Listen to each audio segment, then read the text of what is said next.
పెళ్లి అయిన వెంటనే ఇంటి జోలికి వెళ్ళకూడదు అని. అది నాకు అనుభవం లేకుండా చెప్తాను. నేను చేశాను ఆ పని. కోర్స్ అది నాకు తర్వాత రెంటల్ ఇన్‌కమ్ కింద తర్వాత కన్వర్ట్ అయింది. అది హైదరాబాదు ఇదంతా వేరే విషయం. కానీ ఆ ఎర్లీ ఏజెస్‌లో అంత కష్టపడి సంపాదించిన ప్రతి ఒక్క రూపాయి నీ కెరియర్ గ్రోత్ కోసం నువ్వు ఉపయోగించుకోకుండా, నీ భవిష్యత్తు కోసం నువ్వు దాచుకోకుండా, తీసుకొని వెళ్ళి నీ లైఫ్ అన్‌సర్టెనిటీస్ ఎలా ఉంటాయో కూడా నీకు తెలియకుండా తీసుకొని వెళ్ళిపోయి ఒక కాంక్రీట్‌లో ఇన్వెస్ట్ చేసేస్తే, ఆ తర్వాత నీ లైఫ్‌లో వచ్చే ఒక్క అన్‌సర్టెనిటీ నీ జీవితాన్ని నేలకేసి కొట్టేస్తది ఒకేసారి.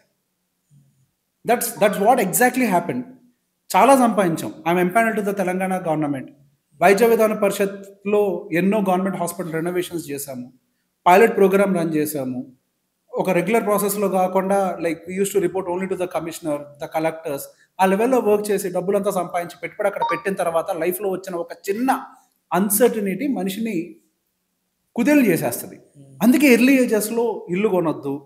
ఇల్లు కొనడానికి ఒక వయస్సు అనేది ఒకటి ఉంది. సెటిల్‌మెంట్ అని అంటే నేను అదే ట్రెడిషనల్ మైండ్ సెట్. మీ పేరెంట్స్ ఎట్లనో, అందరి పేరెంట్స్ ఎట్లనో డెఫినిట్‌గా మా చుట్టూ ఉండే పేరెంట్స్ కూడా అంతే. అదే సొసైటీ నుంచి వచ్చిన వాళ్ళే.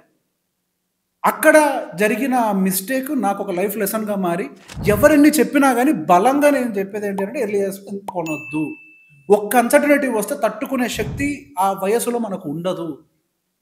28, 30 సంవత్సరాల వయస్సులో ఏదన్నా జాబ్ అన్‌సర్టెనిటీ వచ్చినా, ఏది వచ్చినా గాని తట్టుకునే పరిస్థితులు మనకుండవు. ఉన్న సేవింగ్స్‌ని పెట్టుకోవాలి.